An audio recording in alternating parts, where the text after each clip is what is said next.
海賊が夢を見る時代が終わるって？なんだ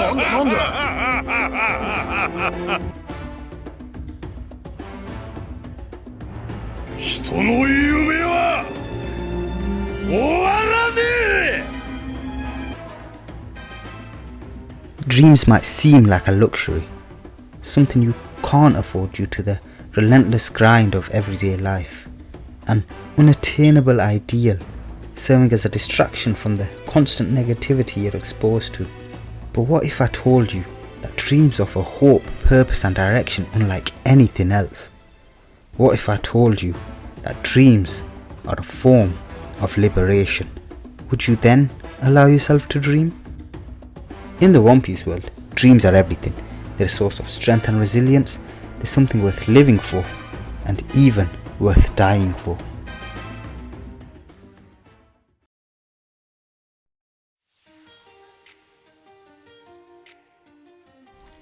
The unbound imagination and freedom of childhood are often the origin of dreams, and it's certainly the case for many of the characters in One Piece.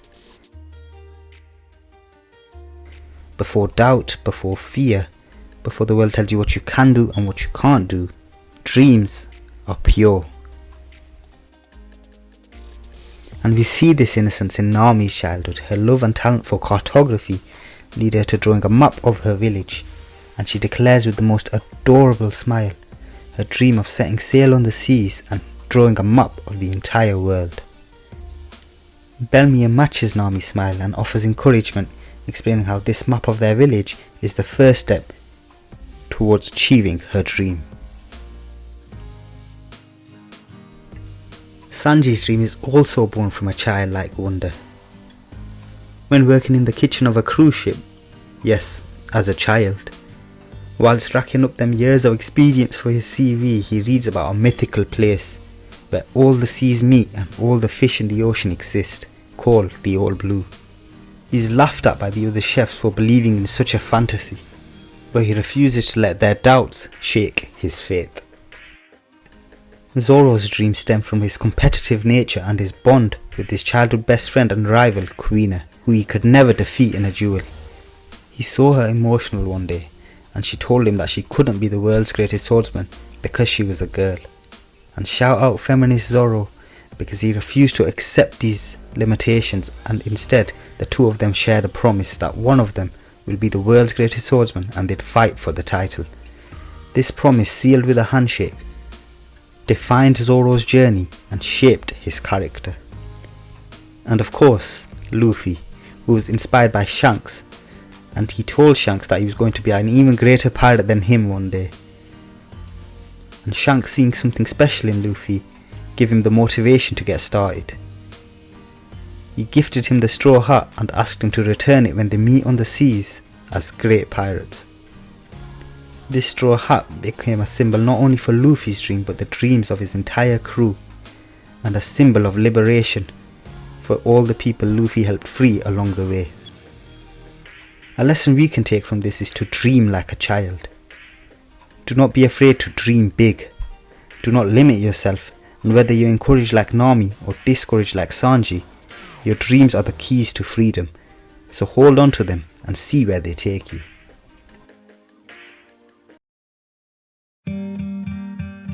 Dreams don't stay pure forever, because life fights back and reality tests your will, determination and your strength.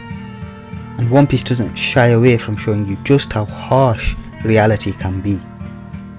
Take Nami's story for example. Growing up with barely enough to get by, when a ruthless pirate Arlong begins extorting the people of Nami's village. Bellmere was forced to choose between her life or the life of her daughters. She chose them, and Arlong made an example out of her. Arlong, unsatisfied by that, ended up stealing Nami's dream and turning it into her prison. Nami endured alone for years, but when a corrupt marine confiscated her savings, the money she set aside to buy her village's freedom, that was her breaking point. She did something she never thought she could do. She asked for help. And we finally get to see Luffy and the gang walk into Arlong Park to lay the smack down on your candy ass! Oh, and I can't forget about that rat marine learning exactly what happens when you get between Nami and her money. This moment between Nami and Luffy cements the Straw Hat as a symbol of liberation and emphasises Luffy's role as a liberator. Nami's story teaches us a dream without free will is a nightmare, and it also teaches us to endure, but don't be afraid to ask for help. Dreams aren't always achieved immediately, and setbacks are inevitable. Zoro's encounter with Mihawk at the Baratier is the perfect example. Faced with the world's greatest swordsman, a Christian vampire lunatic who rides the seas on a coffin and chases fleets out the Grand Line for fun, took it one step further when humiliating Zoro because he used his smallest blade, explaining how he doesn't hunt rabbits with a cannon and proving once and for all, size doesn't matter. Looked average to me. Zoro was outmatched, but he didn't run. Instead, he stood his ground, willing to die for his dream. His declaration that scars on the back are a swordsman's greatest shame wasn't just pride, it was proof of his unbreakable resolve. This moment highlighted two important lessons. Dreams are worth dying for, and failure is an opportunity for growth. Sometimes you aren't ready to achieve your dream. There are lessons to be learned, and it's how you respond to your failure that defines your journey. I solemnly swear, from this moment forward, that I will never lose again. Until the day comes when I defeat him and take his title. I will never be defeated. Is that okay? King of the Pirates! Sanji, watching on from the sideline, was moved by Zoro's commitment. Sanji, who had abandoned his dream of finding the All Blue to stay by Zeph's side because he felt like he had to. Although Zeph didn't save him to abandon his dream, he saved him to achieve it. So Zeph forced Sanji out the Baratier, knowing it was the only way to get Sanji to chase after his dream. Sanji struggles with his worth throughout the story, and the same can also be said for Nico Robin. Tired of 20 years spent under constant persecution, she resigned herself to death. ただ歴史を知りたいだけなの。私の夢に敵が多すぎる。 But her giving up on her dreams and accepting death only seemed to raise more questions than answers. Why was it important for her to find the history of the world? Who were her enemies? And why did she decide to give up now? Of course, those are questions most normal people would ask, but Luffy isn't just anyone, and he ignores her pleas and saves her life regardless. 目的がない。私を置いて行きなさい。なんで俺がお前の言うことを聞かなきゃいけねえんだ。When she asked to join the crew, she explains that Luffy's crime was saving her life, which again raises another question. Why would it be a crime to save her life? Luffy being Luffy takes all but 1 second before accepting the request. And all seems to be going well for Robin after this. Her dream of finding the history of the world regains hope in Sky Pier. But then again, reality fights back. A real struggle occurs in Water 7 and Enies lobby. Accepting her fate, she sacrifices herself for the lives of her crew. And the questions finally begin to get answered. We see her childhood. Bullied, exiled, Saul's kindness, the horrors of the Buster Call, Olvia's final words, and Saul's final words. Here we begin to understand that Robin's dream was inherited from O'Hara. It became her duty to carry on the will of O'Hara and find the answers, otherwise her homeland was destroyed for nothing. She ran for 20 years convinced her existence is a curse, that maybe her value lies in death, hence her calling Luffy saving her life a crime. But in Enies lobby we learn of her true enemy, the world government, and so it becomes clear to the Straw Hats what they need to do.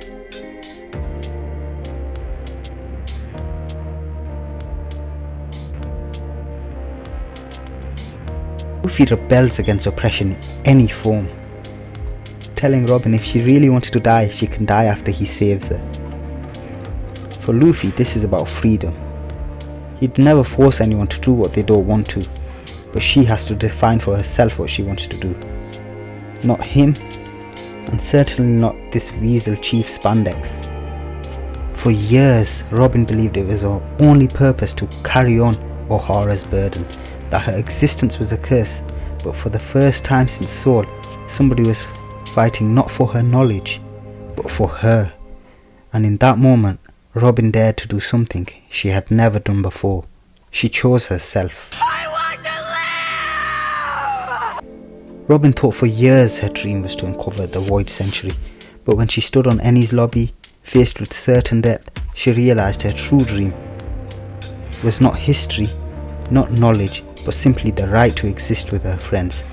This is why in Alabasta she gave up, witnessing the bond and camaraderie of the Straw Hats.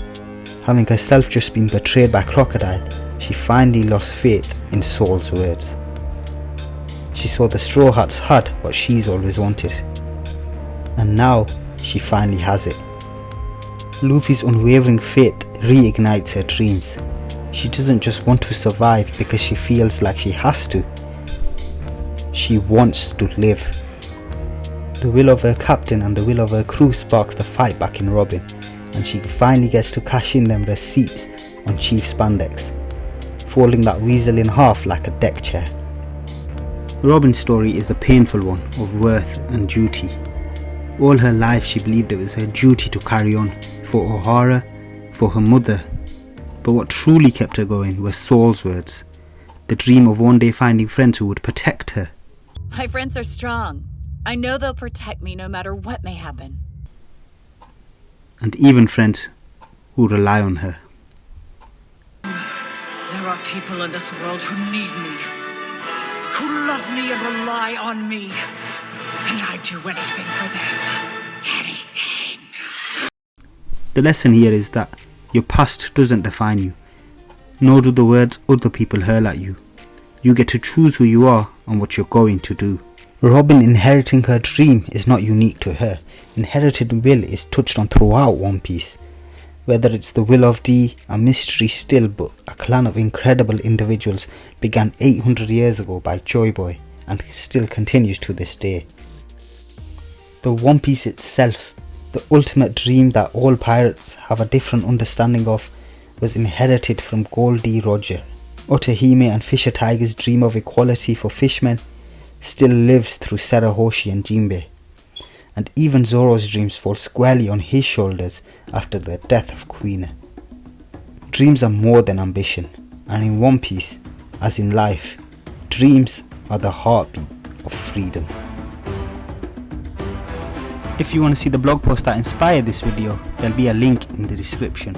And if you want to see more One Piece or other anime related content, please leave a comment below.